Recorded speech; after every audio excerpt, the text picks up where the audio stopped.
Analysis outside of the closed doors of Bilderberg ranges from those who believe it's just a talk shop to those who believe this is global elites meeting to carve up the world. Joining us now from Montreal to help us assess just what to make of these private meetings is Andrew Gavin Marshall from the Center for Research and Globalization. Thanks so much for being with us, Andrew. Now, the latest kind of mainstream excuse for Bilderberg is that these days the media is so invasive that it's really important that leaders of the world and of industry can get together and talk about things without being quoted. Is that valid, fair, unfair? How do you read that? Well, it's pretty unfair. The media has, by and large, been a failure. So to say that the media is too invasive is frankly absurd. And the idea that you shouldn't have an open discussion among supposedly democratic leaders of supposedly democratic countries, where they should be able to go and meet with industrialists and bankers and queens and kings and talk in secret without anybody knowing, that's not democracy, that's oligarchy. So the idea that that meeting should remain private and that the media should not document these meetings or cover them is frankly saying that we shouldn't have democracy. So if you believe that argument, then you don't believe in democracy. Okay, along those lines, some would argue that, no one there is making a law that's going to go into effect. These people have to go back to their countries and go through a democratic process, and that this is a talk shop. Do you have evidence to refute that? Well, the former NATO Secretary General Willy Claes, last year in 2010, told Belgian radio that, and he attended several Bilderberg meetings because every NATO Secretary General does. He said that at each meeting they are given a sort of piece of paper, a document that's essentially a blueprint for basic policies and ideas that they are expected to implement in their respective countries and their respective institutions. So it is a talk shop in the sense that it brings together elites from North America and Western Europe, but it's about establishing consensus and coordinating policies. So it's not that there's somebody at Bilderberg, like, for example, a president saying this is the way it is and this is what you have to do. It's that they debate, they discuss, they even disagree, but the aim is to essentially set a consensus and to coordinate their policies for the NATO countries.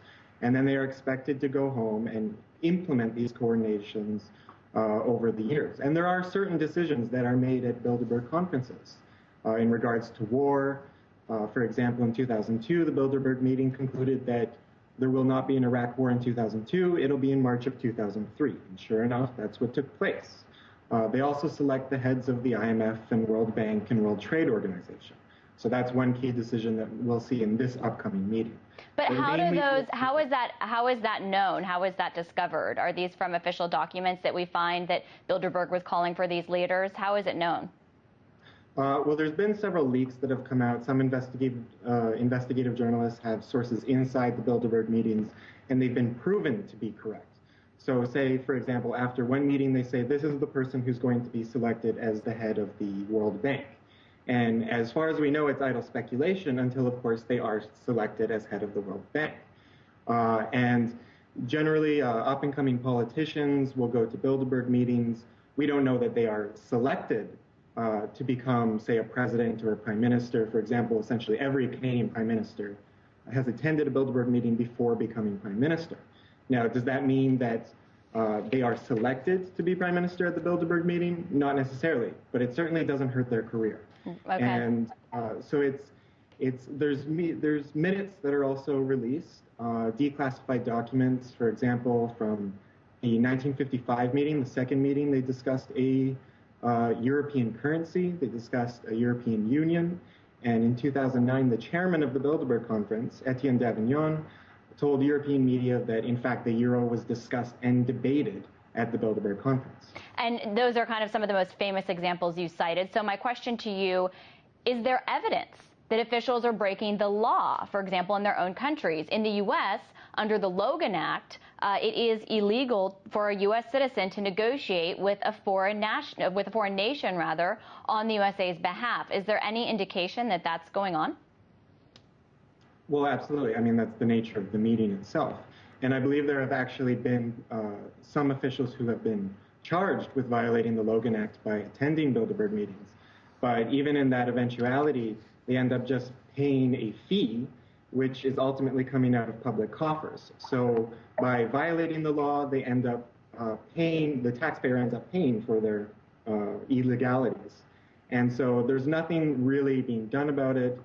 Questions of legality, I think, are secondary to questions of right and wrong. Okay. Really quickly, just to clarify, are you saying that taxpayers foot the bill for these officials to go here? Well, taxpayers foot the bill for whatever country the meeting is hosted in.